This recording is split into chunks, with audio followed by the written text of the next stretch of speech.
أشهد أن محمد رسول الله۔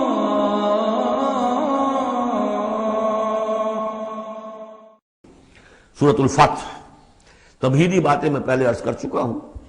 یہ سورہ مبارکہ نازل ہوئی ہے صلح حدیبیہ کے بعد۔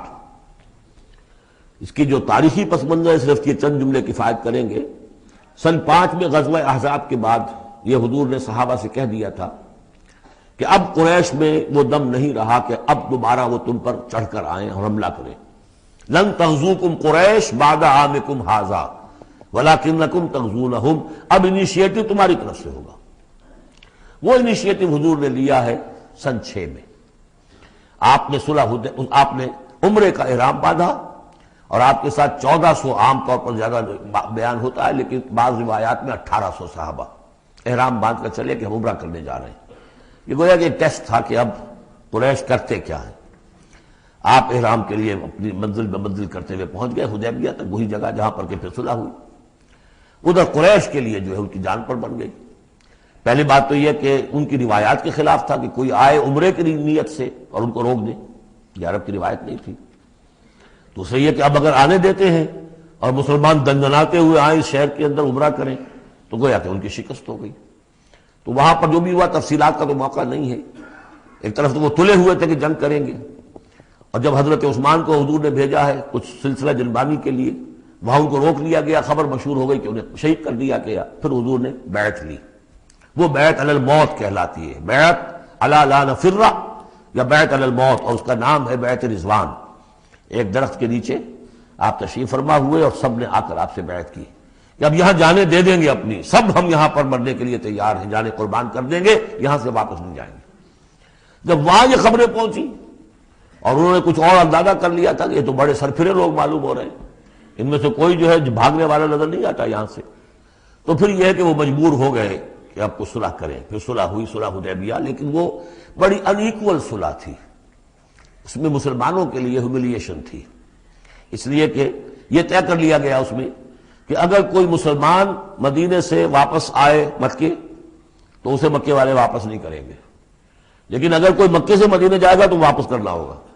اور وہاں پر ہو بھی یہ گیا۔ ابو جندل صحابی تھے جن کو کہ اسی نے، جو کہ وہاں سے صلح کے لیے گفت و شریک کرنے کے لیے آیا تھا، سہیل بن عمرو، اس کا ہی بیٹا عین اس وقت وہ پہنچ گیا، لیکن صلح کے وہ کاغذات لکھے جا چکے تھے۔ اس نے معاملہ بچایا، مسلمانوں مجھے پھر قصائیوں کے حوالے کر رہے۔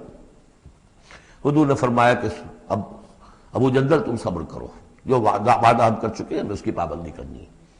بہرحال اس کو حضور نے، اگرچہ صحابہ تو اس درجے دلگیر تھے کہ ہم یہ دم کر صلح کیوں کر رہے ہیں، حضرت عمر رضی اللہ تعالیٰ عنہ سے تو بہرحال یہ بھی کہہ دیجئے کہ زیادہ قرب جو انہیں حاصل تھا حضور سے، اس کی بنا پر ان کی یہ ہمت ہو گئی کہ آپ نے وہ سوال جواب بھی کر لیا جس پر آپ پھر ساری عمر پچھتاتے رہے۔ کہ آپ نے پوچھا کہ کیا ہم حق پر نہیں ہیں؟ حضور نے فرمایا ہاں ہم حق پر ہیں۔ کیا آپ اللہ کے رسول نہیں ہیں؟ آپ نے مسکرا کر جواب دیا ہاں میں اللہ کا رسول ہوں۔ تو پھر ہم یہ کیوں دم کر صلح کر رہے ہیں؟ آپ نے فرمایا کہ میں وہی کر رہا ہوں جو اللہ نے مجھے حکم دیا۔ بس اتنی سی بات تھی جس پر ساری عمر پچھتائے۔ لیکن یہ بات حضرت علی نے بھی کر دی اس درجے میں کہ جب وہ صلح نامہ لکھا گیا، حضور ڈکٹیٹ کرا رہے تھے، حضرت علی کاتب تھے، لکھ رہے تھے، تو اب حضور نے فرمایا یہ صلح نامہ ہے، لکھو محمد رسول اللہ اور قریش کے مابین۔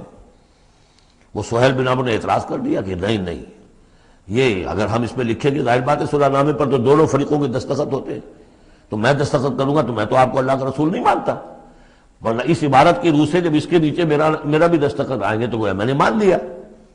تو حضور نے اس پر بھی مسکرا کر کہا کہ تم مانو نہ مانو میں اللہ کا رسول ہوں، لیکن اے علی مٹا دو یہ رسول اللہ کے لفظ، مٹا دو، وہاں سے لکھ دو یہ معاہدہ ہے محمد ابن عبداللہ اور قریش کے مابین۔ حضرت علی نے کہا کہ حضور یہ میں نہیں کر سکتا، میں اپنے ہاتھ سے آپ کے نام کے ساتھ لکھے ہوئے الفاظ، اب دیکھیے اگرچہ حکم تو یہ ہے کہ الامر فوق الادب، لیکن یہ کہ یہ جو بھی کچھ ہوا ہے تو یہ ہوا غیرت دینی، حمیت دینی کی وجہ سے۔ حضرت علی نے بھی کیا، حضرت عمر نے بھی کیا، دونوں کے طرز عمل میں کوئی فرق نہیں۔ لیکن بہرحال اس کے بعد جو ہے صلح ہوئی ہے، اور مسلمانوں کے دل اگرچہ اس پہ بہت ہی رنجیدہ تھے، اور یہ بات بھی بڑی عجیب تھی کہ وہیں احرام کھول دیے گئے، وہیں قربانی کے جانور جو ہیں، تو اب اس پر جو ہے یہ آیت سورت اتری ہے، اور پہلا لفظ یہ ہے انا فتحنا لک فتحا مبینا، مسلمانوں کی دلجوئی کے لیے کہ تم جسے سمجھ رہے ہو کہ دب کر صلح کی ہے، حقیقت حال کے اعتبار سے تو اے محمد ہم نے آپ کو بڑی روشن فتح عطا فرمائی ہے۔ آج ہم اسے انٹرپریٹ کر سکتے ہیں روشن فتح کس اعتبار سے کہ ٹریٹی کے معنی یہ ہے کہ مصالحت کی صلح ہوتی ہے دو فریقوں کے درمیان جو ایک دوسرے کو ریکگنائز کریں۔ اس کا مطلب یہ ہے کہ قریش نے ریکگنائز کر لیا that Muhammad is a power to reckon with, اور یہ بہت بڑی بات ہے۔ قریش نے تسلیم کیا، اور تسلیم کرنا جو ہے یہ اللہ تعالیٰ کی طرف سے فتح عظیم ہے۔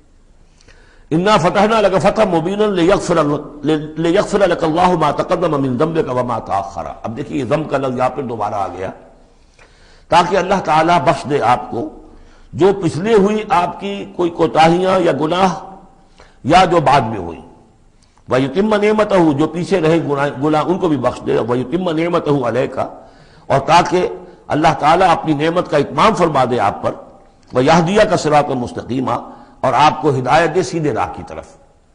اب یہ ہے پھر ایک اشکال پیدا ہوتا ہے کہ حضور صلی اللہ علیہ وسلم تو پہلے ہی سیدھی راہ پر ہیں، پھر یہ کہ تمام اہل ایمان حضور کے ساتھ سیدھی راہ پر چلے آ رہے ہیں، اور سیدھی راہ پر چلتے ہوئے اب اہل ایمان کو بھی حضرت ابوبکر کو بھی آپ کے ساتھ چلتے ہوئے کتنے برس ہو گئے؟ 18 برس ہو گئے، تو اب ان کے معنی کیا ہو گئے؟ تو اس پہ بہت سی بحثیں ہیں، یہ تو اب میں تفصیل میں نہیں جا سکتا۔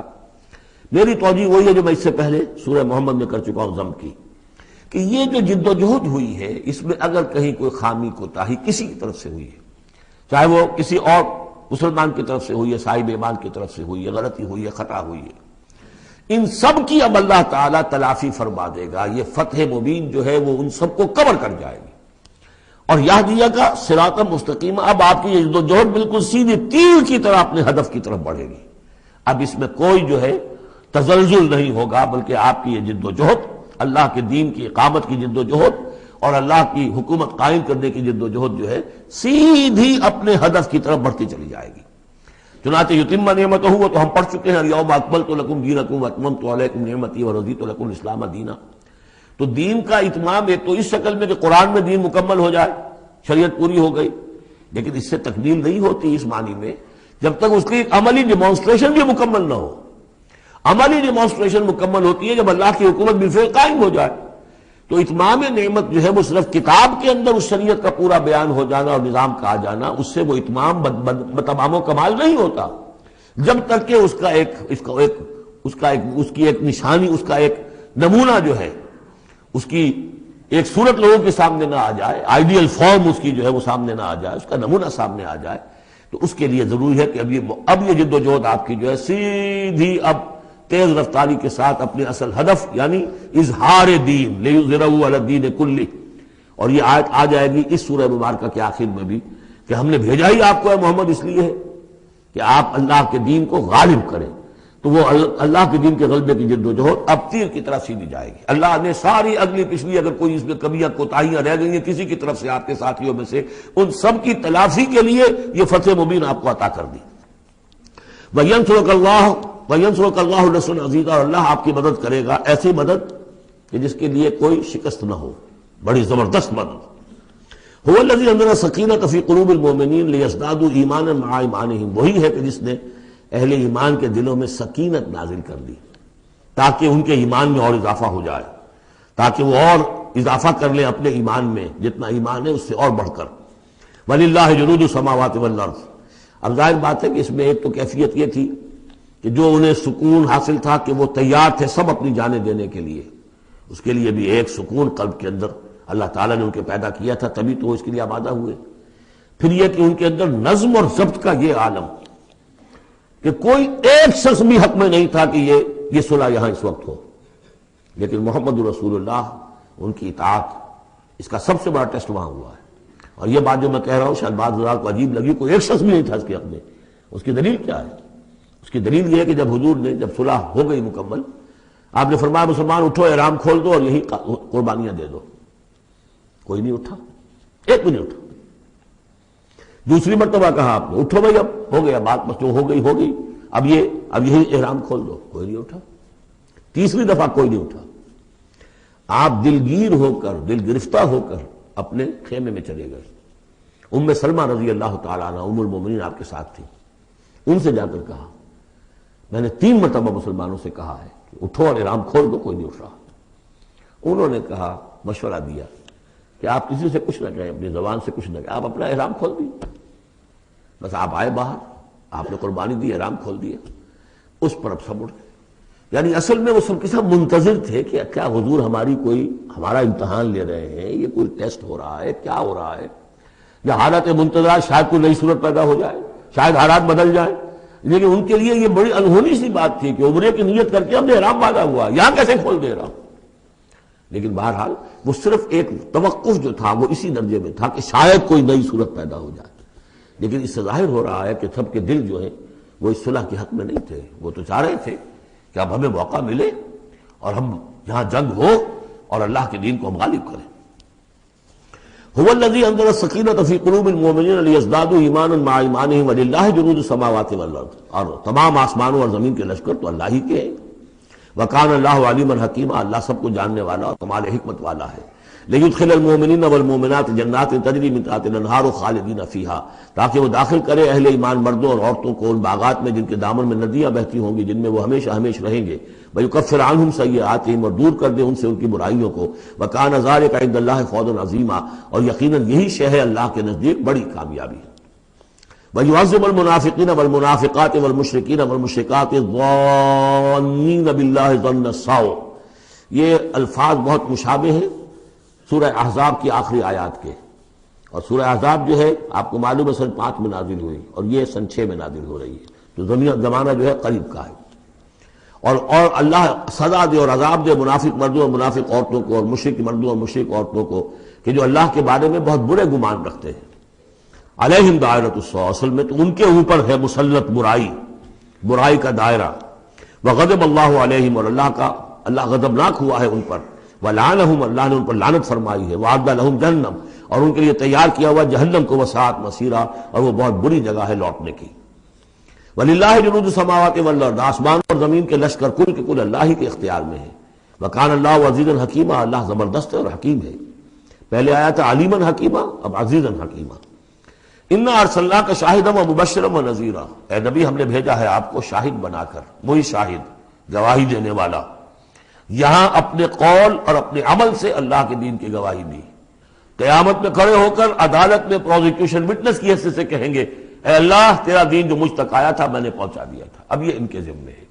فکیف اذا جئنا من کل امۃ بشہید وجئنا بک علی ہؤلاء شہیدا، ہم نے آپ کو بھیجا ہے گواہ بنا کر اور بشارت دینے والا بنا کر اور خبردار کرنے والا بنا کر، لتؤمنوا باللہ ورسولہ، تاکہ اے مسلمانوں تم ایمان رکھو اللہ پر اور اس کے رسول پر، وتعزروہ وتوقروہ، اور اللہ کے رسول کی تو تم مدد بھی کرو اور ان کی تعظیم کرو، توقیر کرو، وتسبحوہ بکرۃ واصیلا، اور اللہ کی تم تسبیح کرو صبح شام۔ یہاں دیکھیے اس آیت میں لتؤمنوا باللہ ورسولہ، اللہ اور اس کے رسول دونوں پر ایمان رکھو، پھر رسول کے لیے وتعزروہ وتوقروہ، اور اللہ کے لیے وتسبحوہ بکرۃ واصیلا، اس کی تسبیح بیان کرو صبح شام۔ ان الذین یبایعونک انما یبایعون اللہ، یقیناً وہ لوگ جو اے نبی آپ سے بیعت کر رہے ہیں وہ حقیقت میں اللہ سے بیعت کر رہے ہیں۔ ید اللہ فوق ایدیہم، اللہ کا ہاتھ ان کے ہاتھوں کے اوپر ہے۔ فمن نکث فانما ینکث الی نفسہ، تو جو کوئی بھی اس بیعت کی خلاف ورزی کرے گا، اس کو توڑے گا، اس کا سارا وبال اسی کے اوپر ہوگا۔ ومن اوفی بما عاہد علیہ اللہ، اور جو پورا کر دے گا اس معاہدے کو جو اللہ سے کر رہا ہے، فسیؤتیہ اجرا عظیما، تو اللہ تعالیٰ اسے اجر عظیم عطا فرمائے گا۔ اس آیت کو اچھی طرح سمجھ لیجئے اور اس کا تعلق جوڑ لیجئے جو سورہ توبہ کی آیت نمبر 111 تھی۔ ان اللہ اشترى من المؤمنین انفسهم واموالهم بان لهم الجنہ یقاتلون فی سبیل اللہ فیقتلون ویقتلون وعدا علیہ حقا فی التوراۃ والانجیل والقرآن ومن اوفی بعہدہ من اللہ فاستبشروا ببیعکم الذی بایعتم بہ، اللہ نے اہل ایمان سے ان کی جانیں اور مال خرید لی ہے جنت کے عوض سے۔ یہ جو خرید و فروخت ہو گئی ہے یہ بیع ہو گئی ہے، بیع و شرع ہو گئی ہے۔ فاستبشروا ببیعکم الذی بایعتم بہ، خوشیاں مناؤ، جشن مناؤ اس بیعت پر، اس بیع پر، اس سودے پر جو تم نے کیا ہے، اس سے بہتر سودا کوئی نہیں۔ اچھا یہ بیع تو ہوئی بندے اور اللہ کے مابین۔ فرض کیجئے میں بیعت کر رہا ہوں، اے اللہ میں اپنی جان مال تیرے حوالے کرتا ہوں، لیکن اللہ کے اور میرے درمیان تو غیب کا پردہ ہے۔ یہ کیسے، کس کو دوں یہ جان اور مال، کس کے حکم پر دوں، کس کے کہنے پر دوں، کہاں مال خرچ کروں؟ ظاہر بات ہے کہ اس کے لیے کوئی انسان، اب وہ انسان اس وقت ہے محمد الرسول اللہ صلی اللہ علیہ وسلم، بیع اللہ سے، بیعت محمد سے۔ محمد اللہ کے رسول ہیں، وہ بتائیں گے کہ اس طرح مال خرچ کرو، اس طرح جان لگاؤ، یہ وقت آ گیا ہے جان لے کر میدان میں آ جاؤ، جان ہتھیلی پر رکھو میدان میں آ جاؤ۔ لہذا جو بیع اللہ سے ہوئی ہے، ان اللہ اشتری من المؤمنین انفسهم واموالهم بان لهم الجنہ، اس کے لیے بیعت محمد الرسول اللہ سے ہو رہی ہے۔ اور یہ عرب میں رواج تھا کہ جب وہ کوئی سودا کرتے تھے پھر وہ مصافحہ کرتے تھے، ہاتھ ملاتے تھے، ہاتھ جب ملا لیا اب وہ جو سودا ہے پکا ہو گیا، اب پیچھے نہیں جا سکتے آپ۔ جب تک مصافحہ نہیں ہوتا اس وقت تک آدمی کوئی اس میں تبدیلی کر سکتا ہے، لیکن مصافحہ جو ہے وہ پختگی کے لیے۔ لہذا یہ بیعت اب محمد رسول اللہ سے ہو رہی ہے کہ ہم نے جو جان اللہ اور اپنی مال جو اللہ کے حوالے کی ہے اسے ہم خرچ کریں گے آپ کے کہنے کے مطابق، جو آپ حکم دیں گے، آپ کی مرضی ہے، آپ ہم سے جب چاہیں یہ جان اور مال حاصل ہے، جب چاہیں وصول فرما لیں۔ یہ بیعت ہے جو ہوئی ہے محمد رسول اللہ سے۔ اچھا، اس میں جو یہ فرمایا، چونکہ یہ تین فریق ہو گئے، اللہ، بیعت کرنے والا اور جس کے ہاتھ پر بیعت کی گئی، لہذا یہ ٹرائی پارٹائٹ ایگریمنٹ ہے، تین فریق ہیں اس کے۔ ایک وہ ہے حضور کا ہاتھ، جس پر بیعت کرنے والے کا ہاتھ آ گیا۔ اللہ نے فرمایا ایک تیسرا ہاتھ بھی ہے، وہ تمہیں نظر نہیں آ رہا، ید اللہ فوق ایدیہم، اللہ کا ہاتھ ان کے ہاتھوں کے اوپر ہے۔ تو یہ تین ہاتھ ہیں در حقیقت اس بیعت کے اندر، اس بیعت کے اندر۔ ان الذین یبایعونک انما یبایعون اللہ، اصل میں تو بیع اور بیعت جو ہو رہی ہے تو اللہ سے ہو رہی ہے۔ فاستبشروا ببیعکم الذی بایعتم بہ، باب مفاعلہ کے اندر بھی وہ آ گیا، تم نے جو باہمی یہ کیا ہے بیع و شراء کا معاملہ، اس میں خوشیاں مناؤ، وہی باب مفاعلہ ہے، وہ یبایعونک۔ ان الذین یبایعونک، اے نبی جو آپ سے یہ بیعت کر رہے ہیں، انما یبایعون اللہ، وہ اللہ سے بیعت کر رہے ہیں۔ ید اللہ فوق ایدیہم، اللہ کا ہاتھ ان کے ہاتھوں کے اوپر ہے۔ فمن نکث فانما ینکث علی نفسہ، تو جو کوئی بھی اب اس سے روگردانی کرے گا، اسے توڑے گا، اس کی خلاف ورزی کرے گا، اس کا وبال اسی پر آئے گا، آپ پر اس کا کوئی الزام نہیں۔ ومن اوفی بما عہد علیہ اللہ فسیؤتی اجرا عظیما، اور جو بھی پورا کر دے گا جس کا کہ اس نے وعدہ اللہ سے کیا ہے، یہ معاہدہ اللہ سے ہوا جان اور مال کا۔ اسی لیے سورہ احزاب میں آپ نے پڑھا تھا نا، من المؤمنین رجال صدقوا ما عہد اللہ علیہ فمنہم من قضی نحبہ ومنہم من ینتظر۔ اہل ایمان میں وہ جوان مرد ہیں جنہوں نے اپنا جو عہد کیا تھا اللہ سے وہ پورا کر دکھایا، سچا کر دیا۔ ان میں سے وہ بھی ہیں جو اپنی نظر پیش کر چکے، اور وہ بھی ہیں جو باقی منتظر ہیں ابھی کہ کب ہماری باری آئے۔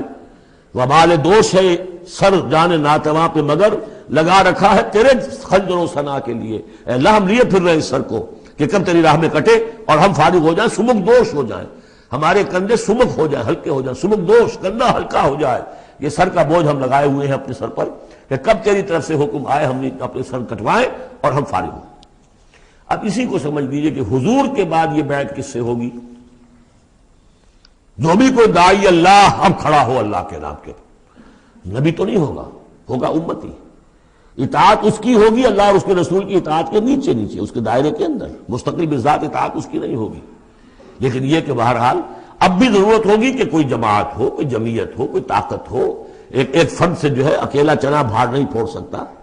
دین کو غالب کرنے کی جد و جہد، عقیم الدین جو ہم پڑھائے ہیں، یہ پورا سلسلہ جو ہے مکی صورتوں کا جو ان مدنی صورتوں کے ساتھ منسلک ہے، توحید عملی، اقامت دین، اور جو اس صورت کے اندر آ جائے گا لیظہرہ علی الدین کلہ، اس کے لیے جماعت چاہیے، جمعیت چاہیے۔ تو اب بھی کوئی اللہ کا بندہ ہوگا، آپ اسے ٹھوک بجا کر دیکھ لیں، اطمینان دیکھیں، سوچ دیکھیں اس کی رائے کیا ہے، وہ کیا سمجھتا ہے، اگر وہ دین سے بھی واقف ہے، اگر وہ یہ کہ زمانے کے حالات سے بھی واقف ہے، اس کی شخصیت کو دیکھیے، اس کے ماحول کو دیکھیے، اگر آپ کا دل گواہی دے کہ یہ کوئی بہروپیہ نہیں ہے، یہ واقعتاً سنسیئر آدمی ہے، خلوص کے ساتھ اس کے ہاتھ میں ہاتھ دے کر بیٹھ کے یہ ساتھ چلیے۔ یہی طریقہ مسنون اور منصوص ہے، یہی ایک طریقہ ہے جس کا قرآن مجید میں، یعنی نصوص کسے کہتے ہیں؟ نصوص قرآنی، نصوص حدیث، حدیث میں بھی ذکر ہے تو بیعت کا ہے۔ باقی اور کوئی طریقہ جماعت سازی کا مسنون نہیں ہے، مباح وہ بھی ہے، جو بھی طریقہ اختیار کر لیا مباح ہے، حرام نہیں ہے۔ ممبرشپ ہے، ممبرشپ سے پھر امیر کا منتخب کرنا ہے، 2 سال 4 سال کے بعد پھر انتخاب، ٹھیک ہے، کوئی شے حرام نہیں ہے جب تک کہ اس کی حرمت کے لیے کوئی دلیل نہ ہو۔ لیکن مسنون اور منصوص اور معصور، 3 الفاظ۔ نصوص قرآن و سنت میں جس کا تذکرہ ہے وہ بیعت ہے، جو مسنون ہے پوری زندگی حضور کی جو ہے اس میں کتنی بیعتیں ہوئی ہیں، بیعت عقبہ اولیٰ، بیعت عقبہ ثانیہ، بیعت رضوان، اور پھر یہ کہ نحن الذین بایعوا محمدا علی الجہاد ما بقینا ابدا.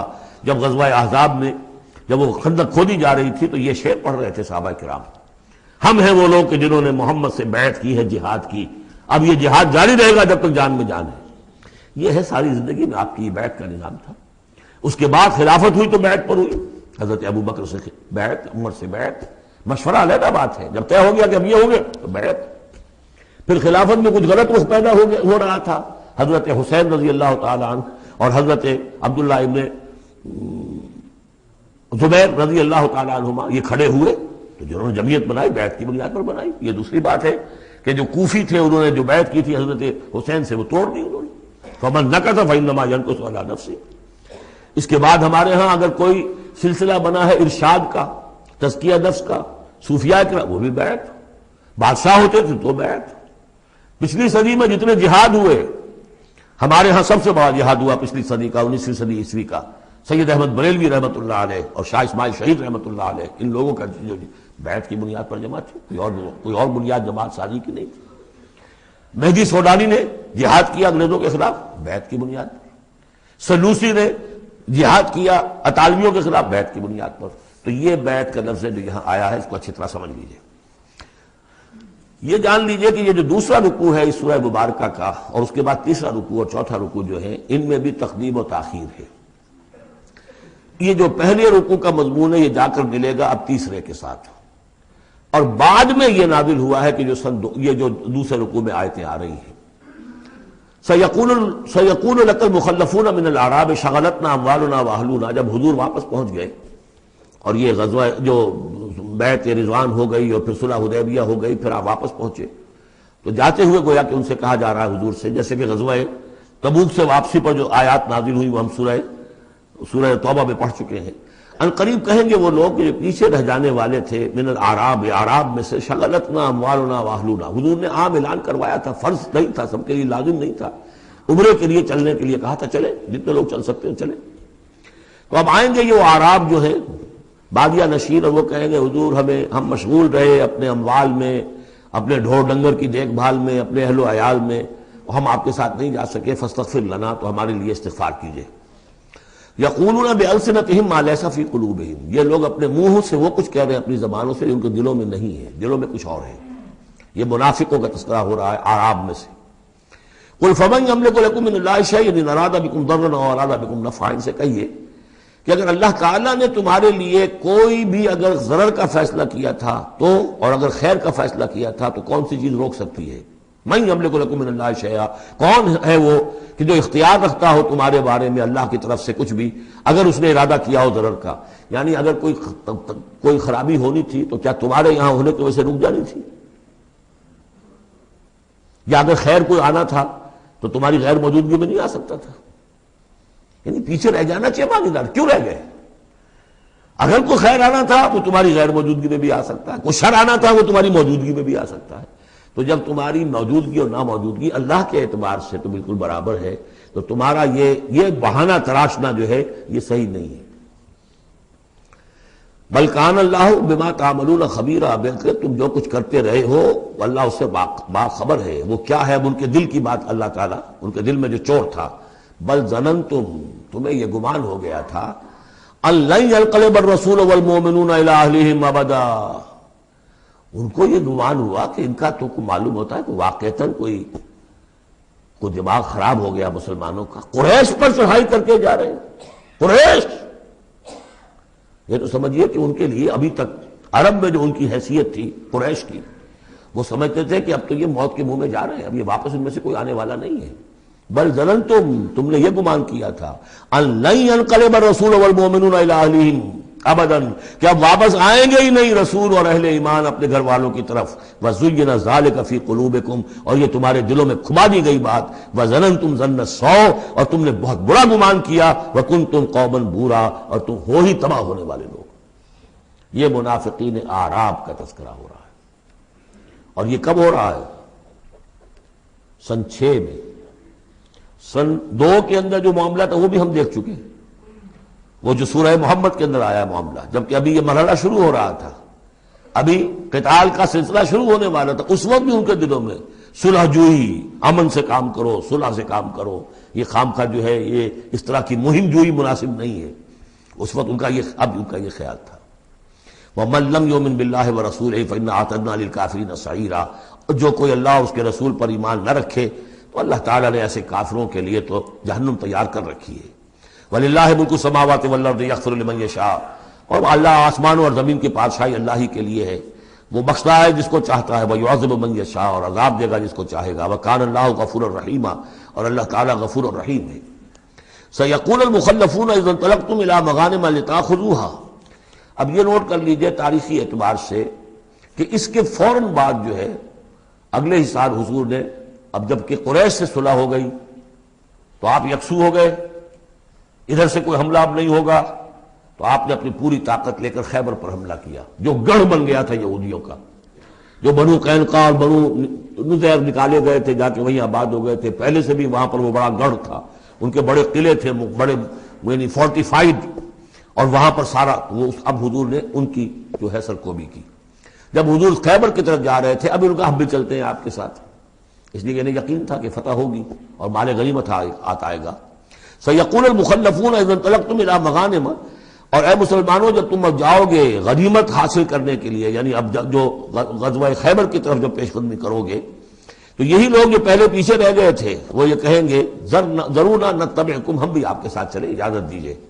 یریدون ان یبدلوا کلام اللہ، یہ اللہ کے کلام کو بدل دینا چاہتے ہیں، وہ اللہ کا کلام اگلے رکوع میں آ رہا ہے کہ ان کے بارے میں طے کر دیا گیا تھا کہ جو لوگ اس صلح حدیبیہ کے موقع پر نہیں گئے ہیں ساتھ حضور کے، اب ان کو کسی بھی دوسری نیکسٹ جنگ کے اندر شمولیت کی اجازت نہیں ہوگی، وہ آگے آ رہا ہے، اس لیے اس کے سمجھنے میں تھوڑی سی دقت ہوتی ہے، لیکن سمجھ لیجئے کہ وہ آگے ہے، اس لیے تقدیم و تاخیر کی میں نے بات آپ سے کی تھی۔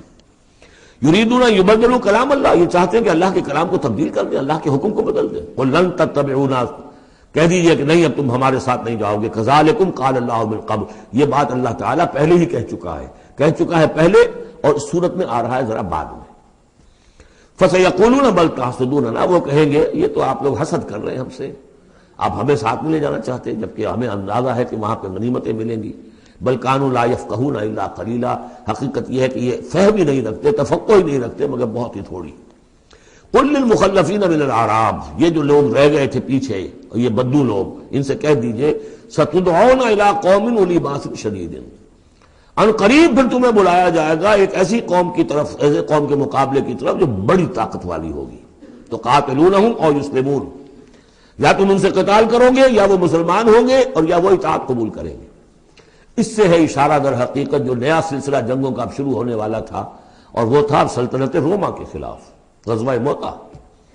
اب اندرون ملک عرب کا معاملہ جو تھا وہ ختم ہوا، اب تو اصل جو معاملہ پیش آنا ہے وہ انقلاب محمدی کا بین الاقوامی مرحلہ ہے، تصدیر الانقلاب، انقلاب کو اب آگے ایکسپورٹ کرنا ہے، اور اب ٹکراؤ ہونے والا ہے جس کی پیشگی خبر دی جا رہی ہے سلطنت روما کے ساتھ، جہاں سٹینڈنگ آرمیز تھی لاکھوں کی، جو رومن لیجنز مشہور ہیں تاریخ کے اندر، غرق آہن اور ٹرینڈ۔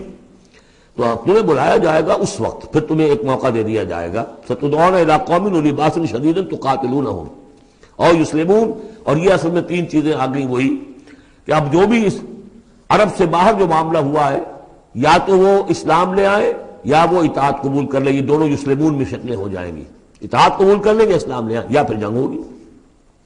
فَإِن تُطِيعُوا يُؤْتِكُمُ اللَّهُ أَجْرًا حَسَنًا، اگر اس وقت تم اطاعت کرو گے اللہ کے رسول کی، ان کے ساتھ جاؤ گے تو اللہ تعالیٰ جو ہے تمہیں اجر حسنہ دے گا۔ وَإِن تَتَوَلَّوْا كَمَا تَوَلَّيْتُم مِّن قَبْلُ، اور اگر تمہیں اسی طرح پیٹھ دکھا دی جیسے کہ پہلے پیٹھ دکھائی تھی، يُعَذِّبْكُمْ عَذَابًا عَلِيمًا، تو اللہ تعالیٰ عذاب علیم دے گا تمہیں۔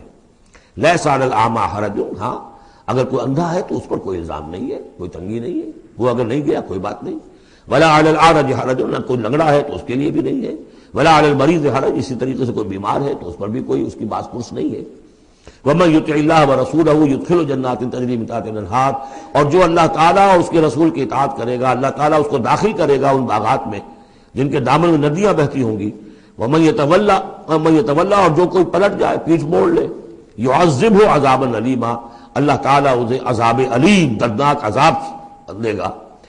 اب اس کے بعد یہ پہلے رکوع والا مضمون جو بیعت کا مضمون چل رہا تھا وہی بیعت کا مضمون اب آگے یہاں چل رہا ہے. یہ بیچ والا جو ہے دوسرے رکوع کا مضمون یہ اس کے بعد کا تھا، پہلے آ گیا. وہاں جو فرمایا تھا کہ ان الذین یبایعونک انما یبایعون اللہ، اب آگے چلیے. لقد رضی اللہ عن المؤمنین اذ یبایعونک تحت الشجرہ، اللہ راضی ہو گیا ان اہل ایمان سے جو آپ سے بیعت کر رہے تھے درخت کے نیچے. فعلم ما فی قلوبہم، تو اللہ تعالیٰ کے علم میں ہے جو کچھ ان کے دلوں میں تھا. اور اس وقت ذوق شہادت اور جوش جہاد تھا، ابھی وہ صلح کی بات تو ہوئی نہیں، وہ تو بیعت کر کے ہونے کی بات ہوئی ہے. فانزل السکینۃ علیہم، اللہ نے ان پر سکینت، سکون، اطمینان نازل کر دیا. واصابہم فتحا قریبا، اور انہیں فتح دے دی بہت قریب. وہ فتح قریب وہی ہے، انا فتحنا لک فتحا مبینا. اس صلح کو کہا گیا کہ فوری طور پر انہیں فتح مل گئی. ومغانم کثیرۃ یاخذونھا، اور بہت سی غنیمتیں ہیں جو وہ اور جو لیں گے، حاصل کریں گے. وکان اللہ عزیزا حکیما، اور اللہ تعالیٰ زبردست ہے، حکمت والا. وعدکم اللہ مغانم کثیرۃ تاخذونھا، اے مسلمانوں اللہ کا تم سے وعدہ ہے بہت سی غنیمتیں تمہیں ملیں گی. فعجل لکم ہذہ، تو یہ تو تمہیں نقد دے دی ہے، فوری طور پر دے دی ہے یہ فتح جو تمہیں مل گئی ہے. وکف ایدی الناس عنکم، اور اللہ تعالیٰ نے روک لیا لوگوں کے ہاتھوں کو تم سے. لتکون آیۃ للمؤمنین، تاکہ یہ اہل ایمان کے لیے ایک نشانی بن جائے. وَيَهْدِيَكُمْ صِرَاطًا مُسْتَقِيمًا، اور اللہ تعالیٰ تمہاری رہنمائی فرمائے سیدھے راستے کی طرف. یعنی اب تمہاری جد و جہد جو ہے وہ تیر کی طرح سیدھی کامیابی کے آخری مراحل تک پہنچ جائے. بارک اللہ لی ولکم فی القرآن العظیم ونفعنی وإیاکم بالآیات والذکر الحکیم.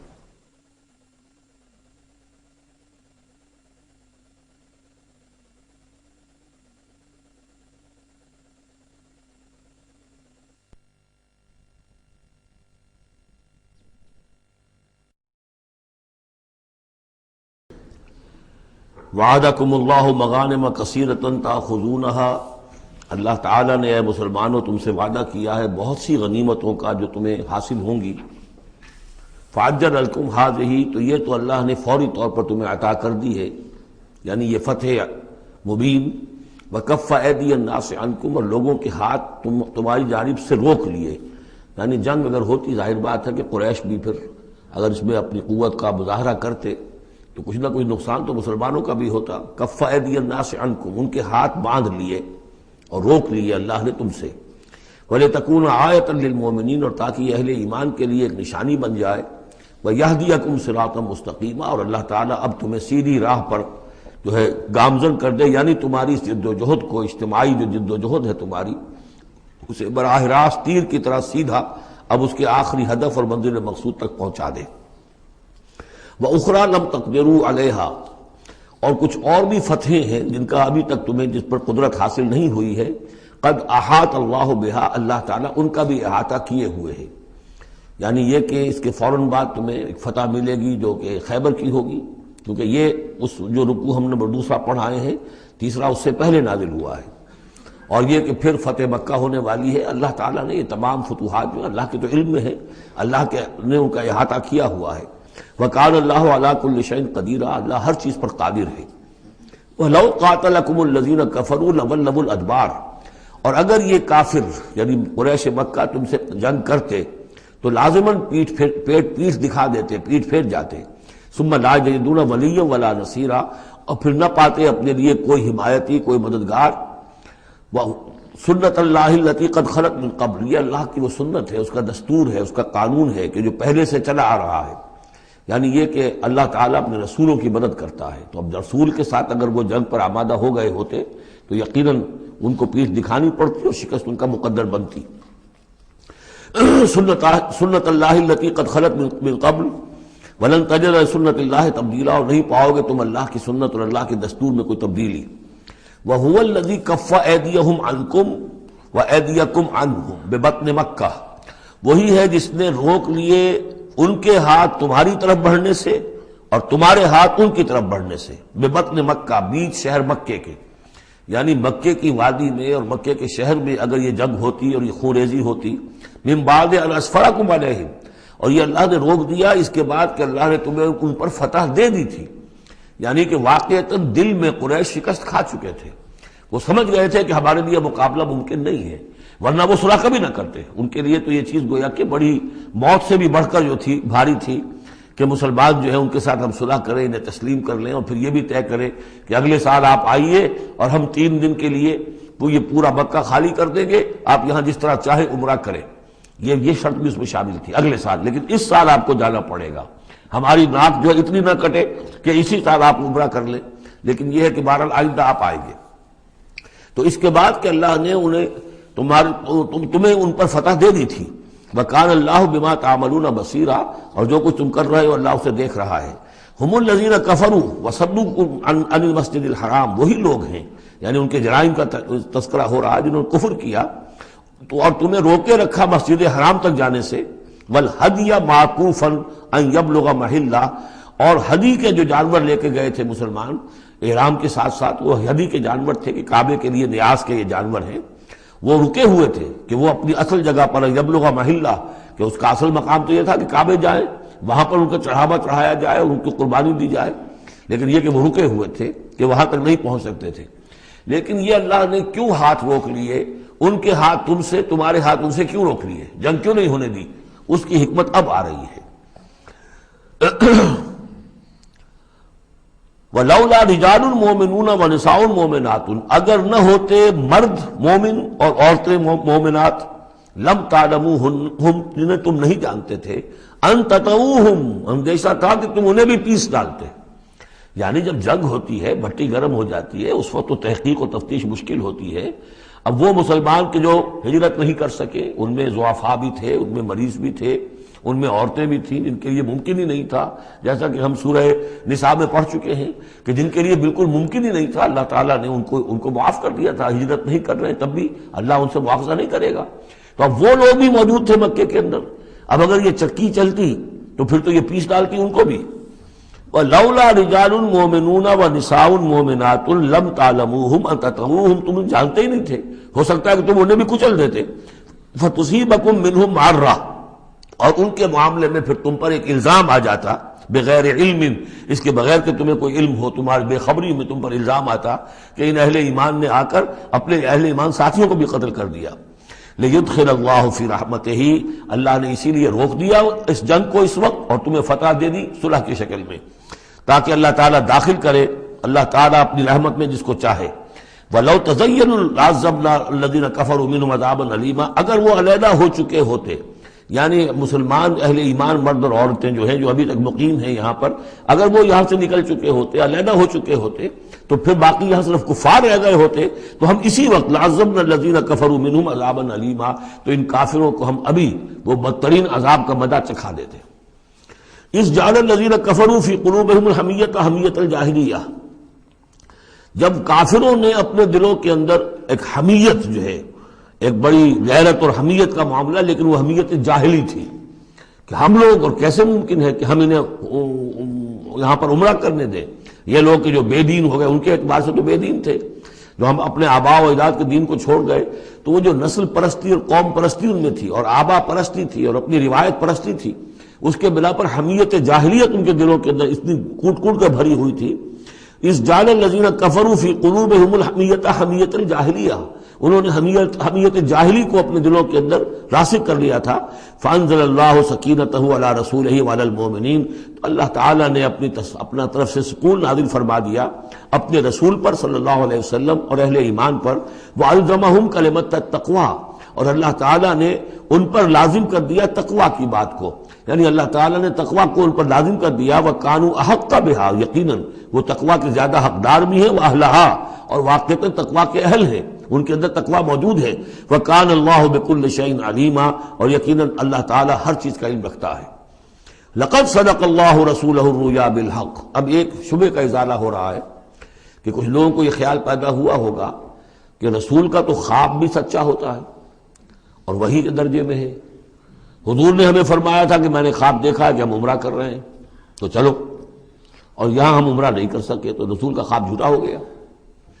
یہ اگر شک کسی کے دل میں پیدا ہوا تو اس کو ظاہر کر رہے ہیں کہ رسول کا خواب جھوٹا نہیں ہوا، یعنی یہ کہ اس میں جب حضور سے پوچھا بھی گیا، آپ نے تو فرمایا تھا کہ ہم عمرہ کریں گے، تو آپ نے فرمایا تھا یہ میں نے کب کہا تھا کہ اسی سال ضرور کریں گے، عمرہ کریں گے، چنانچہ اگلے سال وہ عمرہ ہوا۔ سن 7 میں اسے عمرہ قضا کہتے ہیں، جو صلح حدیبیہ میں طے ہو گیا تھا کہ اگلے سال آپ آئیے عمرہ کیجئے، تو عمرہ قضا جو ہے یہ عمرہ چونکہ رہ گیا تھا، درمیان میں ہی بند ہو گیا، تو عمرہ قضا، اس عمرے کی قضا اگلے سال جو ہے سن 7 میں آپ نے دی، اور 3 دن تک قریش نے مکے کو خالی کر دیا، پہاڑوں پر چڑھ گئے، اور مسلمان 3 دن تک مکے کے اندر مقیم رہے، انہوں نے اپنے اطمینان سے عمرہ ادا کیا۔ تو فرمایا لقد صدق اللہ رسولہ الرؤیا بالحق، اللہ نے بالکل سچا دکھایا خواب اپنے رسول کو، اس میں قطعاً کسی جھوٹ کا شائبہ نہیں۔ لتدخلن المسجد الحرام ان شاء اللہ آمنین محلقین رؤوسکم ومقصرین لا تخافون، تم اے مسلمانوں لازماً داخل ہوگے مسجد حرام میں انشاءاللہ پورے امن کے ساتھ، آمنین بے کھٹکے، محلقین رؤوسکم ومقصرین، اپنے سروں کو حلق بھی کراؤ گے اور قصر بھی کراؤ گے، سر منڈوا دینا احرام کھولتے ہوئے یہ گویا کہ حلق ہے، اور چھوٹے بال کر دینا یہ قصر ہے۔ تو محلقین رؤوسکم ومقصرین لا تخافون، اور تمہیں کوئی اندیشہ نہیں ہوگا، یعنی جو ہو گیا اگلے سال کہ بالکل مکہ خالی، کوئی اندیشہ نہیں، کوئی مڈ بھیڑ نہیں، کسی طرف سے کوئی تانا نہیں، کوئی بری بات بھی سننے میں نہیں آئی، اور وہ سب لوگ جو ہیں وہ رہے اپنے پہاڑوں کے اوپر۔ فعلم ما لم تعلموا، تو اللہ جانتا ہے جو تم نہیں جانتے، فجعل من دون ذلك فتحا قریبا، تو اس کے بعد اللہ تعالیٰ نے ایک بڑی فتح رکھی ہے قریب، یعنی یہ کہ اس کے فوراً بعد اس سے ورے، اس لیے کہ اس عمرہ قضا سے پہلے فتح خیبر ہوئی ہے، اور بہت جو مغانم کا تذکرہ ہو رہا ہے اس میں جو غنیمت آئی ہے بہت نمایاں، وہ غزوہ خیبر کی ہے۔ ایک تو یہ کہ یہودیوں کا گڑھ تھا، بہت مالدار تھے، پھر یہاں سے جو گئے تھے 2 قبیلے نکل کر گئے تھے، وہ بھی اکثر ان میں سے وہیں آباد ہو گئے تھے، تو وہ ان کی بڑی جمعیت تھی وہاں پر، اور یہودی ویسے مالدار ہوتے ہیں، تو وہاں پہ جو غنیمت ملی ہے مسلمانوں کو، اس کے طرف اشارہ ہو رہا ہے۔ اللہ تعالیٰ نے اس سے پہلے کہ تم عمرہ قضا ادا کرو، اور جب تم داخل ہوگے مسجد حرام، اس سے پہلے جو ہے اللہ تعالیٰ تمہیں فتح دے گا، نصیب کرے گا۔ اب وہ آیت آ گئی، هو الذی ارسل رسولہ بالہدی ودین الحق لیظہرہ علی الدین کلہ، یعنی یہ جو سلسلہ اب جا رہا ہے، صراط مستقیم، سیدھا راستہ، کس منزل کی طرف جا رہا ہے؟ دنیا میں مسلمانوں تمہاری جد و جہد کی منزل کیا ہے؟ اللہ کے دین کا غلبہ، اس لیے کہ ہم نے اپنے رسول کو بھیجا ہی اس کام کے لیے۔ یہ سورہ توبہ میں آیت ہم پڑھ چکے ہیں، فرق صرف یہ ہے کہ وہاں پر تھا هو الذی ارسل رسولہ بالہدی ودین الحق لیظہرہ علی الدین کلہ ولو کرہ المشرکون، یہاں آخری حصہ ہے وکفی باللہ شہیدا، لیکن سورہ توبہ والی آیت جوں کی توں پھر سورہ صف میں آ جائے گی، وہ بھی اب زیادہ دور نہیں رہی ہے، وہ بھی ہم جلدی پڑھیں گے۔ تو اللہ نے تو بھیجا ہے اپنے رسول کو صلی اللہ علیہ وسلم الہدا دے کر، یعنی قرآن حکیم جو ہدایت کاملہ ہے، نو انسان را پیام آخری حامل او رحمت للعالمین، هو الذی ارسل رسولہ بالہدی ودین الحق، اور دین حق دے کر بھیجا ہے۔ یہ دین کی بات کیجئے، اب دیکھیے الدین، ان اقیم الدین، اللہ کے دین کو قائم کرو۔ ام لہم شرکاء شرعوا لہ من الدین ما لم یأذن بہ اللہ، کیا ان کے شریکوں نے بھی کوئی دین دیا ہے انہیں؟ اللہ نے انہیں دین حق دیا ہے، اور دین حق اس لیے دیا ہے کہ اسے غالب کرے کل کے پورے نظام زندگی کے اوپر، پورے نظام زندگی پر۔ وہی ہے جس نے بھیجا ہے اپنے رسول کو صلی اللہ علیہ وسلم بالہدا، ہدایت دے کر، قرآن دے کر، ودین الحق، اور سچا دین، حق دین، عادلانہ نظام زندگی دے کر، لیظہرہ علی الدین کلہ، تاکہ وہ غالب کریں اسے کل کے کل نظام زندگی پر، وکفی باللہ شہیدا، اور کافی ہے اللہ مدد کے لیے۔ عام طور پر ترجمہ یہاں پر گواہ کا کیا گیا ہے، آپ نے دیکھا ہوگا، لیکن یہاں اس لفظ شہید کا مطلب جو مدد کے ہے۔ اس کے لیے یہ کہ نوٹ کیجئے جو سورہ بقرہ کے 30 رکوع میں آیا تھا، فَإِن كُنتُمْ فِي رَيْبٍ مِّمَّا نَزَّلْنَا عَلَىٰ عَبْدِنَا فَأْتُوا بِسُورَةٍ مِّن مِّثْلِهِ وَادْعُوا شُهَدَاءَكُم مِّن دُونِ اللَّهِ إِن كُنتُمْ صَادِقِينَ، بلا لو اپنے مددگاروں کو اللہ کے سوا اگر تم سچے ہو۔ تو چونکہ اصل میں شہیدہ کے معنی تو ہے حاضر ہونا، شہیدہ یشہدو، کسی کی موجودگی اور حاضری، جو موجود ہوتا ہے وقوع پر وہی صحیح گواہی دینے کا اہل ہے، اس لیے اس کے معنی گواہی کے پیدا ہو گئے، اور جو موجود ہو وہی آپ کی مدد بھی کر سکتا ہے، اس لیے اس کے معنی مددگار کے بھی ہے۔ آپ کا کوئی دوست ہے، بڑا آپ کا بہی خواہ ہے، لیکن جب آپ پر کچھ ستم ہو رہا تھا، ظلم ہو رہا تھا، زیادتی ہو رہی تھی، وہ موجود ہی نہیں تھا بیچارہ، وہ کیا کرے گا؟ آپ کی مدد نہیں کر سکتا۔ تو مددگار بھی معنی ہے لفظ شہید کے۔ وَكَفَى بِاللَّهِ شَهِيدًا، اللہ کافی ہے مددگار کی حیثیت سے۔ محمد الرسول اللہ والذین معہ، یہ وہ جماعت ہے جو اس بیعت کی بنیاد پر وجود میں آئی ہے۔ نوٹ کر لیجئے اس بات کو، یہ بیعت کے تذکرے کے ساتھ اب یہ آیت آ رہی ہے۔ محمد الرسول اللہ صلی اللہ علیہ وسلم ایک بیعت تو وہ لیتے تھے کہ جو کوئی ایمان لاتا تھا، ایمان کی بیعت، لیکن جو آپ نے اہل مکہ سے کبھی نہیں لی، بلکہ وہاں تو جس نے بھی کہہ دیا اشہد ان لا الہ الا اللہ واشہد ان محمد رسول اللہ، کوئی فارمل ڈیکلیریشن، کوئی اور اس کے لیے کوئی سمبولک کوئی اقدام نہیں تھا، الا یہ کہ کوئی باہر سے آتا تھا تو بیعت ہوتی تھی۔ اس کے بعد آپ نے بیعت مکے میں دو لی ہیں، بیعت عقبہ اولیٰ، بیعت عقبہ ثانیہ۔ اور بیعت عقبہ ثانیہ کی بیعت وہ ہے کہ جس سے اب وہ ایک جماعتی شکل بنی ہے، اس لیے کہ اس کے الفاظ کیا ہیں، متفق علیہ روایت ہے، یہ بخاری اور مسلم دونوں میں، راوی اس کے حضرت عبادہ بن صامت سے رضی اللہ تعالی عنہ۔ وہ بیعت کیا تھی؟ بایعنا رسول اللہ صلی اللہ علیہ وسلم علی السمع والطاعۃ فی العسر والیسر والمنشط والمکرہ وعلی عثرۃ علینا وعلی لا ننازع الامر اہلہ وعلی ان نقول بالحق اینما کنا لا نخاف فی اللہ لومۃ لائم۔ ہم نے بیعت کی تھی اللہ کے رسول سے کہ آپ کا ہر حکم سنیں گے اور مانیں گے، اطاعت کریں گے، فی العسر والیسر، خواہ مشکل ہو اور خواہ آسانی ہو، والمنشط والمکرہ، خواہ ہماری طبیعتیں آمادہ ہو، خواہ ہمیں اپنی طبیعتوں پر جبر کرنا پڑے، وعلی عثرۃ علینا، خواہ ہم پر دوسروں کو ترجیح دی جائے۔ ہم کبھی نہیں کہیں گے کہ ہم آپ کے پرانے ساتھی ہیں، آپ نے بالکل ایک نووارد کو ہمارے اوپر امیر کیسے مقرر کر دیا، نہیں، اٹس یور پریروگیٹو، یہ آپ کا اختیار ہوگا، جس کو آپ چاہیں امیر بنائیں۔ وعلی اللہ ننازع الامر اہلہ، جنہیں آپ والی امر بنا دیں گے، امیر بنا دیں گے، ان سے بھی ہم جھگڑیں گے نہیں، ان سے تعاون کریں گے، ان کی اطاعت کریں گے۔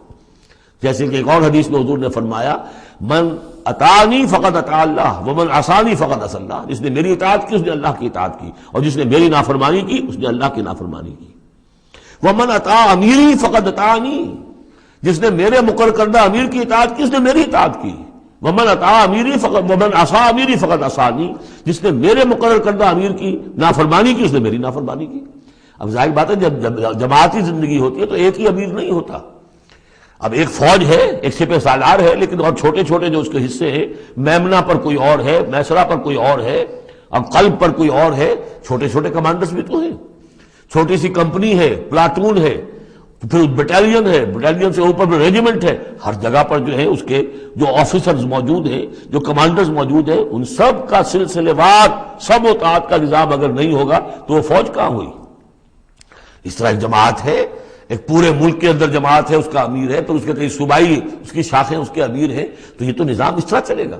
تو یہاں پر وعلی ان نقول بالحق اینما کنا، اور آخری بات جو تھی اس بیعت کے اندر کہ ہم جہاں کہیں بھی ہوں گے حق بات ضرور کہیں گے، مشورہ مانگا جائے گا مشورہ دیں گے، وی ول ناٹ ہولڈ بیک اور اوپینینز، ہم اپنی رائے دیں گے، حق بات کہیں گے جہاں کہیں ہوں گے، لیکن اس کے بعد جو فیصلہ ہوگا فیضا عذاب الامر، جیسا کہ ہم پڑھ چکے ہیں، جب فیصلہ ہو جائے تو پھر یہ کہ اللہ اور اس کے رسول کی اطاعت لازم ہے۔ تو فرمایا یہ محمد رسول اللہ والذین معہ کی جو جماعت بنی ہے اس شکل میں، اس قتال کے مرحلے کے شروع ہونے سے پہلے منہج انقلاب نبوی میں اقدام کا مرحلہ جب آیا ہے، پیسو ریزسٹنس جب ایکٹیو ریزسٹنس میں چینج ہو رہی ہے، تو اب وہ ایک نظم جماعت کی شکل ہے، اور وہ بیعت عقبہ ثانیہ کی بنیاد پر وجود میں آیا۔ محمد رسول اللہ والذین معہ اشداء علی الکفار رحماء بینہم، اللہ کے رسول، یہ اس میں دو طرح ترجمے اس کے کیے جاتے ہیں، محمد اللہ کے رسول ہیں، یہ ایک جملہ پورا ہو گیا، والذین معہ اشداء علی الکفار رحماء بینہم، اور جو ان کے ساتھ ہیں وہ کافروں پر بہت بھاری ہیں اور آپس میں بہت رحم دل ہیں۔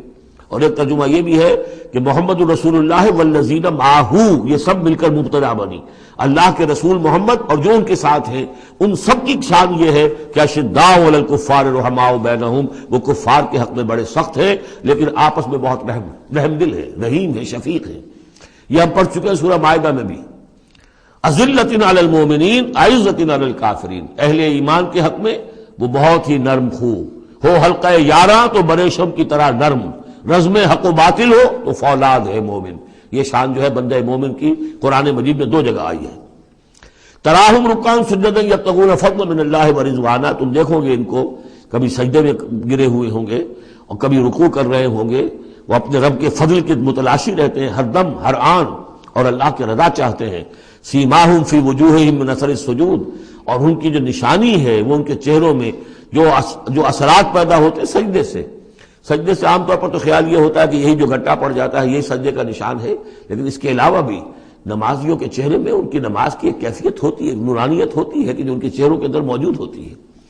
ذالک مثلہم فی التوراۃ، یہ ہے ان کی مثال اور تمثیل جو تورات میں آئی تھی، ومثلهم فی الانجیل، اور انجیل میں جو ان کی مثال دی گئی تھی وہ یہ ہے کزرع اخرج شطأہ، جیسے ایک کھیتی وہ اپنا پٹھا نکالتی ہے، فآزرہ، پھر اسے گاڑھا کرتی ہے، فاستغلظ، اور فاستوى، اس کو مضبوط کرتی ہے اور پھر اسے گاڑھا کرتی ہے، فاستوى علی سوقہ، پھر اپنی نال پر کھڑی ہو جاتی ہے۔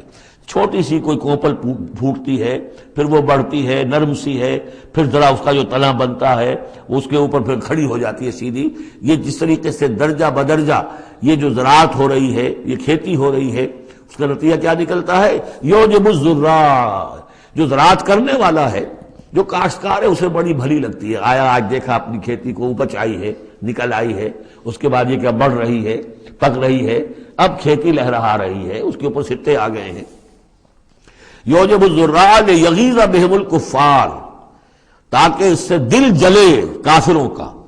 اب یہاں اس سے واضح ہو گیا یہاں زراع کون ہے؟ یہ کھیتی صحابہ کرام کی کھیتی ہے جو پھل رہی ہے، پھول رہی ہے، اور اس کا کاشتکار کون ہے؟ محمد الرسول اللہ صلی اللہ علیہ وسلم۔ تب حضور کے ساتھ آپ کو معلوم ہے کہ جب انتقال ہوا ہے ابو طالب کا تو بمشکل 125 آدمی تھے، 150 آدمی تھے۔ آپ کی ایسی پوزیشن بھی نہیں تھی کہ اپنے بل پر مکے میں رہ سکتے، اسی لیے طائف گئے تھے، کوئی آلٹرنیٹ بیس مل جائے میں وہاں منتقل کر دوں اپنی اس دعوت کا اور اپنی اس تحریک کا مرکز۔ لیکن یہ کہ وہاں سے خالی ہاتھ آنا پڑا تھا۔ ایک وہ دور تھا کہ جس میں پھر ایک مشرک کی امان لے کر مکے میں داخل ہو سکے، مطعم بن عدی کی۔ آج ایک دور یہ ہے کہ 1400 یا 1800 آدمی جو ہیں وہ بیعت موت کی ہے انہوں نے، اور ان کو اس پر جو ہے ملال ہے کہ دب کر صلح کیوں کی ہے۔ ان کی جو حمیت ایمانی ہے اور غیرت ایمانی ہے وہ ملال اس پر ہے، وہ جان بچنے کی کوئی خوشی نہیں ہے انہیں، وہ تو کہہ کہ ہم نے دب کر کیوں صلح کریں، ہم اپنی جانیں دینے کے لیے تیار ہیں۔ کھیتی جو ہے اپج رہی ہے، تو فرمایا کزرع اخرج شطأہ فآزرہ فاستغلظ فاستوى علی سوقہ یعجب الزراع لیغیظ بہم الکفار وعد اللہ الذین آمنوا وعملوا الصالحات منہم مغفرۃ واجرا عظیما۔ اللہ نے وعدہ کیا ہے ان لوگوں سے جو ایمان لائے اور نیک عمل کیے، ان میں سے جو واقعتاً جنہوں نے ایمان اور عمل صالح کا حق ادا کر دیا کہ ان کے لیے مغفرت بھی، اجر عظیم بھی ہے۔ یہاں جو مولانا عثمانی صاحب نے حاشیہ لکھا مجھے بہت پسند آیا کہ اگرچہ حضور کے سارے ساتھی جو ہیں وہ سب کے سب وہی تھے کہ جو ایمان اور عمل صالح کا حق ادا کر چکے تھے، پھر بھی منہم کی ایک قید لگا کر گویا کہ ان کو یہ بات بتا دی گئی ہے کہ اصل معاملہ ہے کہ موت تک انسان قائم رہے اس پر، مبادا بعد میں کہیں کسی کے اندر کوئی تزلزل پیدا ہو جائے، ورنہ یہ کہ اگر کسی کو اس طرح کا یقین دلا دیا جائے تو اس سے تو یہ کہ پھر اطمینان پیدا ہو جائے گا۔ ہونا یہ چاہیے کہ آخری وقت تک ڈرتا رہے آدمی، بین الخوف والرجا کی کیفیت رہے کہ کہیں ایسا نہ ہو کہ میں پھر کہیں آج جس مقام پر اللہ نے مجھے پہنچا دیا ہے کہیں پاؤں پھسل جائے۔ مغفرت و اجر عظیم کا اللہ نے وعدہ فرمایا۔ اب یہ سورہ مبارکہ آ گئی، سورۃ الحجرات۔